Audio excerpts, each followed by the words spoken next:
Hi, everyone. I'm Romy Hill, and this is the third section of my autumn shawl along in 2021.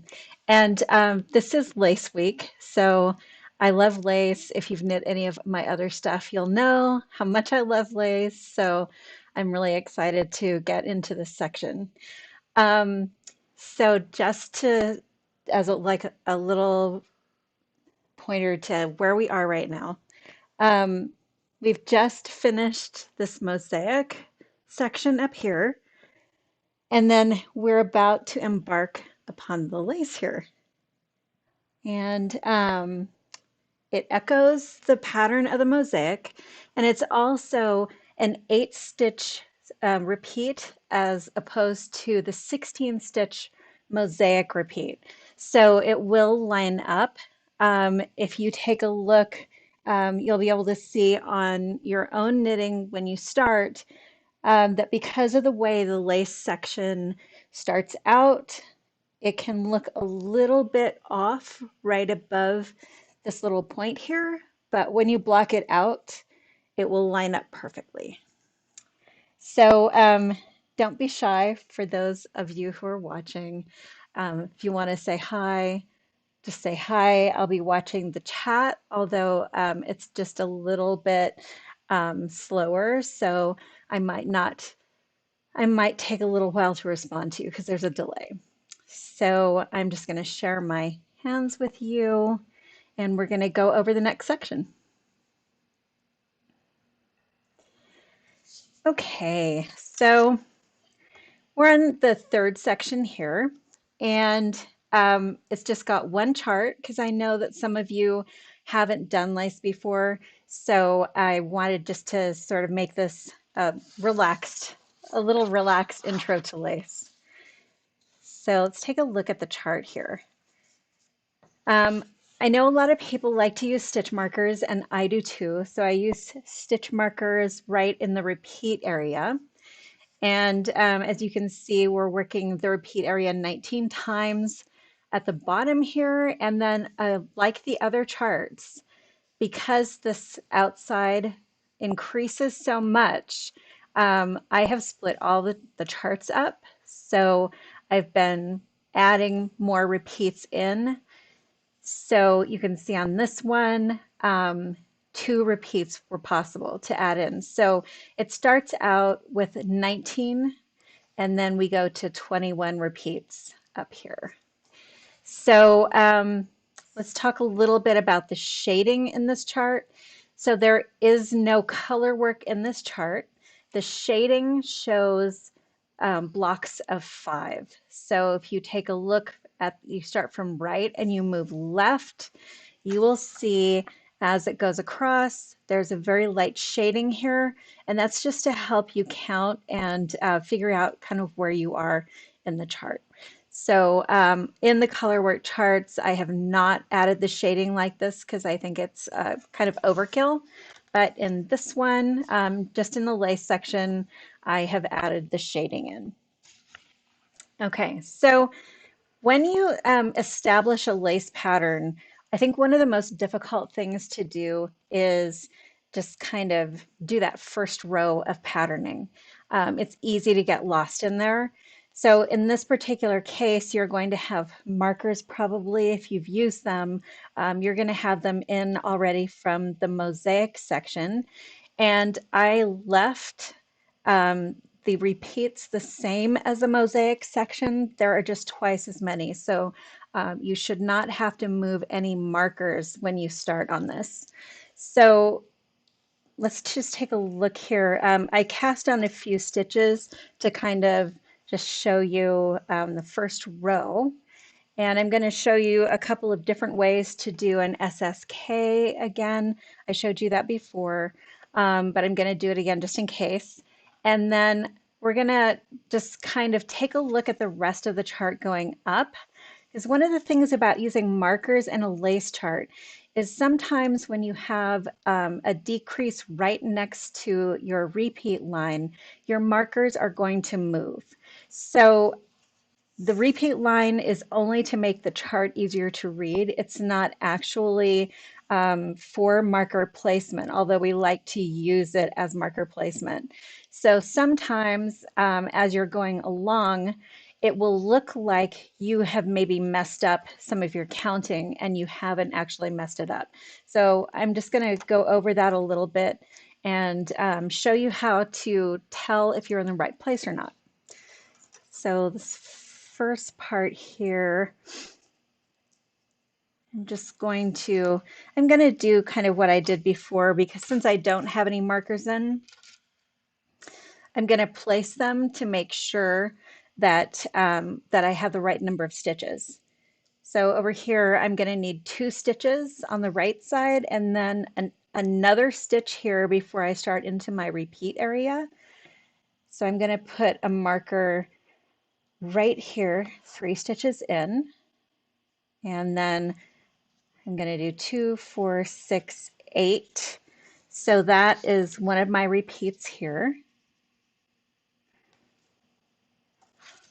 2, 4, 6, 8. And I just cast on enough stitches so that I could do 2 repeats on either side. 2, 6. Okay. So usually by doing this, I can figure out if I have made a mistake in my counting, or keep myself from making mistakes while I'm counting and working on my first row. So here are these 3 stitches here, and I'm going to put markers around my center stitch. So there's my markers around my center stitch. And I'm just going to go over this a little bit later so you know how to do that, how to count all the symbols. There's 2, 4, 6, and 8 here. 2, 4, 6, 8. Oh wait, I think I did that wrong. I needed 3 more on this side. So in the comments, I did actually turn on the little filter that only allows you to comment if you are subscribed, and that's because I was getting a lot of spam. So sorry about that, but if you subscribe, then you can comment. So 2, 4, 6, 8. Okay, now I think I'm on the right track. So this is probably going to sorry, help keep me from miscounting later. I can only hope. Today is one of those days. 2, 4, 6, 8. Okay. So I have all of these placed, and I think I have, looks like that I have gotten the same numbers as my first row, so that's always a really good sign. Um, Sometimes this can get a little weird to get these up on your needle when you have just put all of the markers in, but here we go. So someone was asking me before about the needles I use, and these are Carbonz. It's Karbonz, and they're great needles. I love them. They're from Knitter's Pride, and this is carbon, this black right here, and then the tips are nickel, and this black carbon part is sort of between nickel and wood in the way that they feel. So they have some kind of grip and tooth to them, but they're not too slidey, and they warm up in your hands a lot like wood does. So I really love them. Okay, so I'm just going to start here. I'm going to use my little Post-it chart keeper. And again, now I'm going to start over here at the right side and then work from right to left. So I'm going to start out with my knit 1 front back. I'm going to try not to split my yarn. So that's my first stitch, and then knit 1 through the back loop and knit 1. So that's where my first marker is going to go. Okay, so now I'm going to start in my repeat area, and I'm going to do 5, 3, 4, and 5. And then I have a yarn over, and I'm just going to do my usual, just a basic SSK this time. So slip, slip. Then I'm going to place these back on my left needle with my needle still in there and knit them together, and then knit 1. And here I'm at my next marker area. And that means I'm going to go back to this area again, just like the mosaic charts. So 1, 2, 3, 4, and 5. And my yarn over. And I'm going to do my favorite SSK now. This first time, I'm going to break it down for you. And then I'll show you the shortcut to do it. So slip 1. And then I'm going to knit the second stitch through the back loop and pass the slip stitch over. So what this does is the top is open, the bottom one is twisted. So I'm going to knit 1 here. Okay, so I was talking before about counting these stitches. So I just counted 3 here because this yarn over is a stitch I'm creating, and there is no existing stitch there. So I didn't need to count that, even though there is a symbol box there for it. So I just did those 3 stitches. And let me put another marker in. And if there's any questions you have or anything you want me to go over, I am happy to go over it. Okay, so now I'm at these 3, just going to knit 3 and then yarn over. So I'm adding that stitch, and I'm going to place markers in the middle, just around that middle stitch. You don't have to do that. It just helps me kind of keep track of things. I always like to know where my middle stitch is, because if I'm not paying attention and I come back, it's easier just for me to pick that up and get my bearings faster. Okay, and just going to keep going. Okay, so we're at the next SSK, and I'm going to show you the shortcut that I was talking about. So I'm going to go in through the front of the stitch and around and through the back loop of my second stitch that's going to be underneath. And then I'm just going to pull my yarn through. And for me, that lays really well. Everybody has slightly different knitting technique, but for me, this just lays really, really well. And then just going to continue along, and hopefully I haven't messed up my count. Some days I am counting challenged, but hopefully today is not one of them.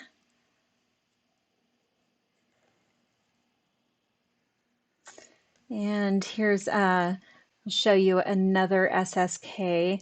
So this is slip and then knit 1 and pass the slip stitch over. So it's not my favorite one, but for some people it lays really well. Okay, and now we're almost to the end here. I think I'm going to go back here just a bit. I'm going to leave out a yarn over. Or maybe I actually already did leave out a yarn over. I think I did. Okay, so I'm going to leave that so I can come back and show you how to put it in later on the back side. So one of the most common mistakes is leaving out a yarn over, as you can see. So let me go on the back side now. Okay, just going to turn this over. One of the very cool things about putting markers in is on the back side, you can use them to count. So if I'm going along and I see that I have too few stitches, I can just pick one up, and because usually that just indicates that I have forgotten to put in a yarn over. I'm just going to go in the back here. Okay, so what if I'm knitting along and I've actually forgotten to put in a yarn over? So what I like to do is kind of watch as I purl along. If I'm kind of not sure about the pattern and how the pattern should look or establishing that pattern, I'm just going to kind of keep my eye out for landmarks in my knitting, and yarn overs are a great landmark. So let's see if I actually did leave that yarn over out, or if I just missed it. Okay, I actually do have it in there, but I'm going to drop it and pretend that it doesn't exist. Okay, so if I've gotten along here, it's 1, 2, 3, 4, 5. So on my chart, I have 5 pearls, and then I have my yarn over here, but I don't actually have a yarn over, and I only have 2 more stitches. So as I'm kind of counting along, I'm just going to assume, oops, that I forgot to put in my yarn over. So if that happens to you, what you want to do is take a look at your knitting and that little bar that goes in between stitches. So it's exactly what we would pull up to do a make one, or make one left or make one right. So what you're going to do is just pull that up onto your needle. So I just pulled up my bar, and now I'm going to purl into it. And in this particular case, I do not want to have any type of twist, because a twist is going to close up my yarn over, and I want that yarn over to appear. So now the other thing I want to talk to you about regarding yarn overs, so far from what we've done, it wouldn't have been a big deal if you were a combination knitter. But if you are a combination knitter and you start doing some of these more complicated lace stitches, you may find that you have problems with that. So I'm going to talk about that a little bit later. But a combination knitter, so if you are purling and you're a combination knitter, so usually in the US and Western Europe, your yarn goes over the top like this when you purl. A combination knitter is going to purl with the yarn coming under. So what that does is, instead of mounting the stitch with the right leg in front and the left leg in back, you're mounting the stitch with the right leg in back and the left leg in front, which is opposite to what Western patterns are expecting you to do. So it's not wrong. So if somebody tells you that it's wrong, it's not. There is not a wrong way to knit. So if you are getting the type of fabric that you like, and you like your results, then you're knitting the right way. So let's talk a little bit, though, when I get to the end of this wrong side row, I can show you how we could have a few problems with that. And it mostly comes up when you're doing something directional, so like a directional decrease in your pattern. One of the things about lace is that it depends on running columns of stitches and the particular direction that the stitch is going in. So in other words, one decrease is not the same as another decrease. For instance, you can see up here, I've used an SK2P. So that's one type of decrease. There are lots of different types of double decreases and several types of just a single decrease as well. So they're directional, and you can see that on the chart here. So you can see on the left side of this triangle, these are knit two togethers, and that is always supposed to go to the right. Over on this side here, those are SSKs, and those are always supposed to slant to the left. So if you're a combination knitter and you're reading the instructions to do these stitches, you may end up with some odd results. And let me show you what I mean by that. So I'm just going to kind of scoot on over into this repeat here. Okay.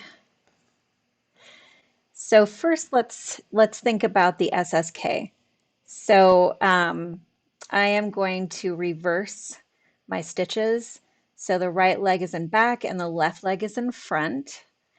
So now, if you were a combination knitter, this is how your stitches would be mounted. They are opposite to how my instructions assume that they'll be mounted.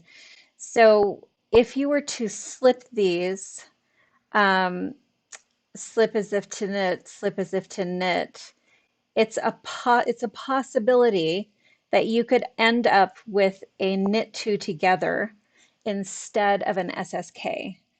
So if you slip to purl and slip to purl and put them back, for instance, that can be kind of a mess. You could get a twisted stitch there.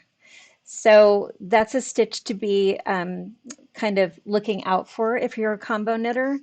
If you have your stitches mounted with the right leg in the back and the left leg in front, if you are a beginning knitter, I would suggest when you come to any type of directional stitch like this, that you reverse them so that the right leg is in front and the left leg is in back, and then follow the detailed instructions for each stitch. And that should get you to the point where you know enough about the lace to be able to go back and figure out how you want to actually get your stitch working for you. So it's a kind of a personal thing to everybody. Everybody's technique is just a little bit different. So again, the biggest one that I have seen problems with is a knit two together. So if you have your stitches with the right leg in back and the left leg in front, and you try to knit two together, you're going to go through the center here, and then you're going to get an SSK instead of a knit two together. So you want to make sure that you're not doing that. You want to make sure that your right leg is in front and the left leg is in back. Okay, to make a long story short. Okay, so I'm right about here. And I'm just going to talk a little bit about the charts after this. Okay. The other thing, the other very common error is to add an extra yarn over. So if you do that, they're very easy. So for instance, let me just put in an extra one here. So I'm just going to put in an extra yarn over, and then on the way back, I'm going to get rid of it. And I'm not going to make you watch me knit this whole time. So I'm just going to turn around here and show you what to do. If you're knitting along and you find that you have an extra yarn over, so in this particular case, that would be 9 stitches instead of 8. So here's my extra yarn over. So all I'm going to do is just drop it. So right now it looks a little loose, but when you block it out, it will look fine. No one will ever notice. Okay. So now let's talk a little bit about the charts here. Remember when we first started out, I was talking about how in a chart like this, one of the difficult things is when you put markers in, sometimes they're going to move. So in this particular pattern, let me just get a little marker here. In this particular pattern, um, you can see that there are some decreases right along this repeat line. So I don't think I really want to mark this. Okay. Okay, so let's take a look where the decreases are, because that's just sort of a clue to me that there might be a little problem at that point. So let's take a look at this decrease right here. So what I want to do is figure out how many stitches I have to work with in this little area here right before this repeat line. So let's take a look right under here on row 2. I had 1, 2, 3, 4, 5. So I have 5 stitches here because that KFB is actually 2 stitches. So now what I'm going to do is go up to row 3 and figure out how many stitches I used before I got to this repeat line. So I've used 1, 2, 3, 4, 5. Okay, so this is stable. The repeat, that first marker isn't going to go anywhere. So I know for the rest of this whole row, the marker is not going to move. So let's take another look up here at row 5 because there's another decrease over on this right beside this repeat line. So I have 1, 2, 3, 4, 5, 6, 7 stitches to work with before I get to this repeat line. So I'm going to look up here on row 5 and see how many stitches I've used. So that's 1, 2, 3, 4, 5, 6. So 7 stitches that I could use down here, but I've only used 6 up here because some of these are yarn overs. So that means I have an extra stitch here on row 5. I have an extra stitch left right before this marker here, right before this repeat begins. So I'm going to take that extra stitch and use it in this next repeat here. So this repeat here is going to take 8 stitches, but it's going to take borrowing one stitch from to the right here to make this work. And let's take another look over here just to confirm. So over here I have 5 stitches to work with, and I use 1, 2, 3, 4, 5, 6 stitches. So over here I had 1 left, and over here I need 1 extra. So that means that all the way across this entire row, and that's row 5, across this entire row, my markers are going to be moving. So row 5. So mark that in your pattern if you think that that might give you some problems later. So let's take a look at row 7 and make sure that we're okay here. So I would have 1, 2, 3, 4, 5, 6, 7, 8, 9 stitches to use, and I use 1, 2, 3, 4, 5, 6, 7, 8, 9. Okay, so I'm okay there. Now let's take a look at row 9 here because again I have a decrease right next to this repeat. So down here I have 8, 9, 10, 11. Okay, so once I take 8 of those and stick them right into my repeat. That means I'm going to have 3 stitches left. Okay, so when I come up here on row 9, I'm only using 2 stitches.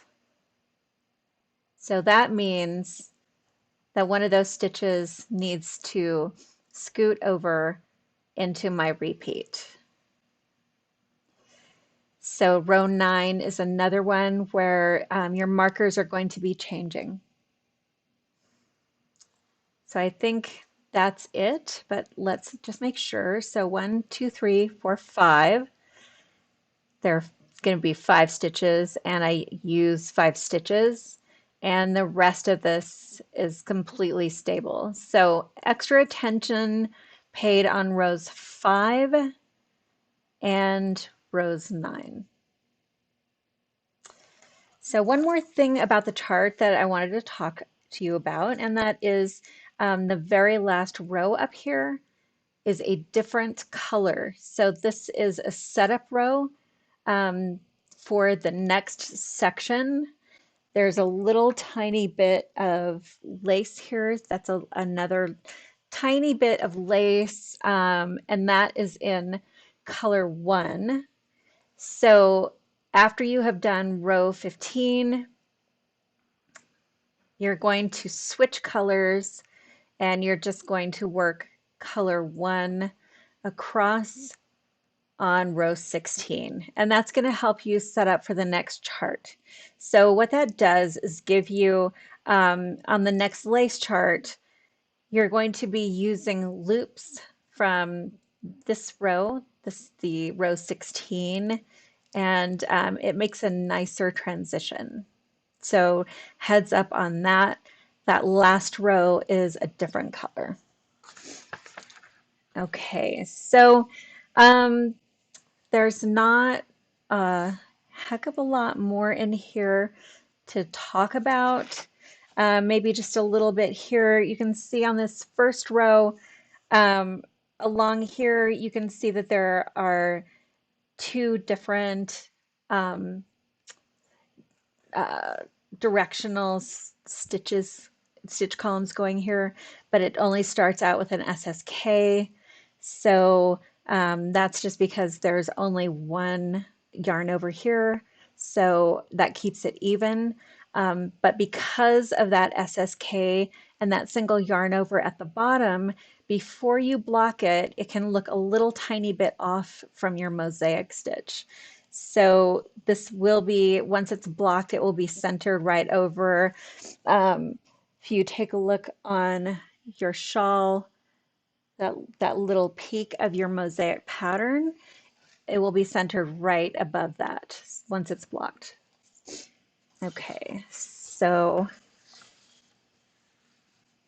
that is lace. Lace is awesome. If you have not worked a lot of lace before, make sure that you have a little bit of like a little bit of privacy and quiet in order to be able to work it at first. When I first started working lace, I was absolutely convinced that the pattern was incorrect, but it was actually me and I was forgetting my yarn overs. So I could not get through an entire row without forgetting all my yarn overs. So just as a heads up, watch your yarn overs. Count on the back side, make sure that you have your 8 stitches in between markers. And that will really help you with the lace. And don't get frustrated if at first it doesn't click for you. It's a little bit like riding a bicycle where you fall off and you fall off, and then finally at the end it clicks and you wonder what the problem was in the first place. So take heart. My first lace project got ripped out about 18 times. So don't worry.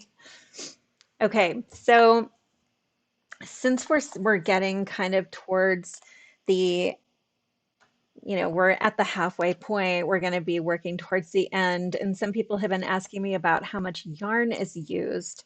Um, I wanted to talk a little bit about scales.